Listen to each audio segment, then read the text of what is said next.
Hey, this is Full Game Prometheus, the only YouTuber that actually shows you full games of all the tips and schemes I post on my channel. I'll show you the good, the bad, and the ugly.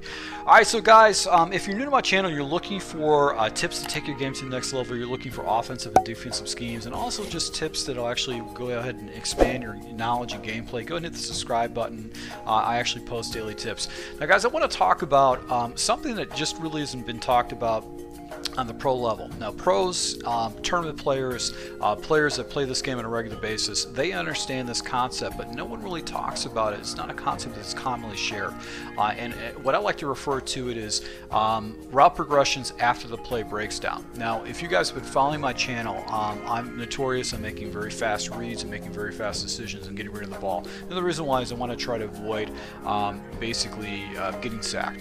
Now one of the things that actually is one of my weak points in my game, and I'll be very upfront with you, is that when a play breaks down, I generally freeze. I'm notorious for not throwing the ball away, or I don't really make really good fast reads and progressions, or I don't make second level progressions. Now for you guys to become second level players, you have to have a full understanding of not only your offensive plays once the ball snapped and within a few seconds as your routes progress, but you also need to understand what happens when your plays break down.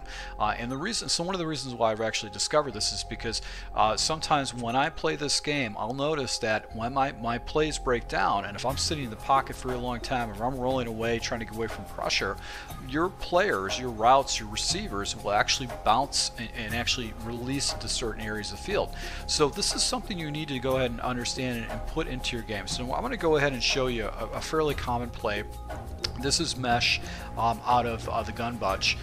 We're just going to go ahead and set it up with like most pros do, and we're going to run this against a defense where we're not going to have a lot of pressure. Alright, so we're going to just run this against random man defenses, and basically I'm going to go ahead and take Samuels. I'm going to streak him up.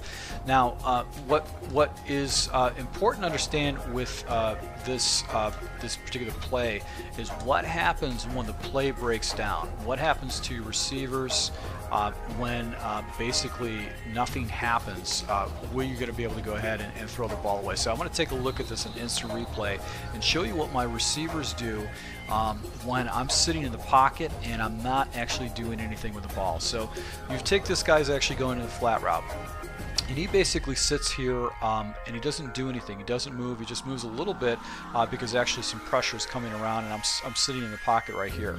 So as you can see, this drag route that comes here all the way across the middle, he actually comes and bounces off the sideline and does a little angle route. So that was actually the ball where I was actually trying to throw the ball to as far as a wide receiver. This guy in the corner route, he actually comes, he goes into a corner. He sits there, he waits, and then he actually comes back to the ball, and the streaking wide receiver just basically, he just kind of sits in the end zone and then starts coming back to the ball after the play breaks down. Now why is this important to know this? Is that you need to know what particular routes, what they do when the play breaks down. So my recommendation is to basically go into this game and try to go ahead and watch what happens to your routes when the play breaks down. So now one of the things that I've noticed is that quick outs generally will always bounce off of the sideline and actually bounce up and do a little Z route if the play doesn't, if your guy doesn't come up. So you can see right here, he actually bounced up. I forced the ball in there, but let's just go ahead and take a look at what happens with these little quick outs. So the quick out right here, quick out, sits the sideline, just waits, and then all of a sudden he bounces up the sideline, and it gives me an opportunity to go into the passing lane. Now the defensive back actually cut that off, but you can see that is actually something that happens on a regular basis, so I can do that with confidence. So what is very important to understand is that what happens when the play breaks down, where you know where your receivers are going to release to, so you can throw those balls with confidence. So let's just go ahead and run this play a few different times.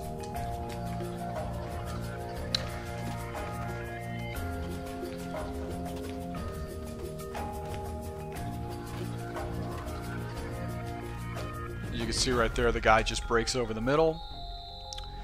So if we leave this play stock, basically you can see this guy comes over the middle, gets to the sideline, he waits, and then he bounces up the sideline as far as a next progression.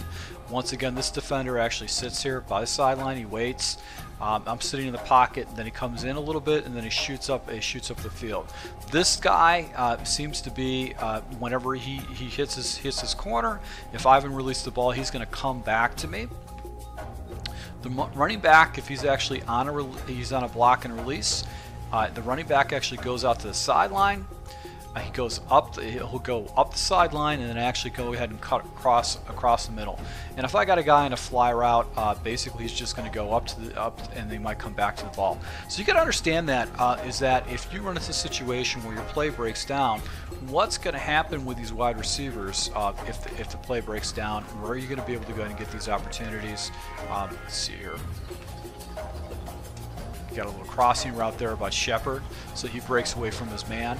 So you know, if you got an opponent that's running a lot of fag defense against you, if you know what's going to happen with these routes, where they're going to go after the play breaks down, and there's too much time in the end zone, you can pretty much throw the ball with confidence in where they're going to go. So this is something that you need to do. This is next level Madden. A lot of times what happens is that basically the sideline is going to determine how these routes bounce. They might bounce a little bit differently than other times. But if you notice the pros when the plays break down, they still always make the same progressions against their opponents. And sometimes you'll notice some players that you play online, they're the ones that roll with their quarterback out. They always get to the sideline, and they always make the right progressions for some particular reason, and it's because they know of basically where these routes are going to release and break down. So if you guys never really thought about it, this is just a tip that I'm really starting to be very conscious about when playing, is just understanding that route progressions, that routes are going to break down, and then you have to understand where these routes are going to break into, so you can make some big plays down the field. So to my subscribers, thank you once again for your support, guys. If you thought this tip was useful, make sure you go and hit the like button.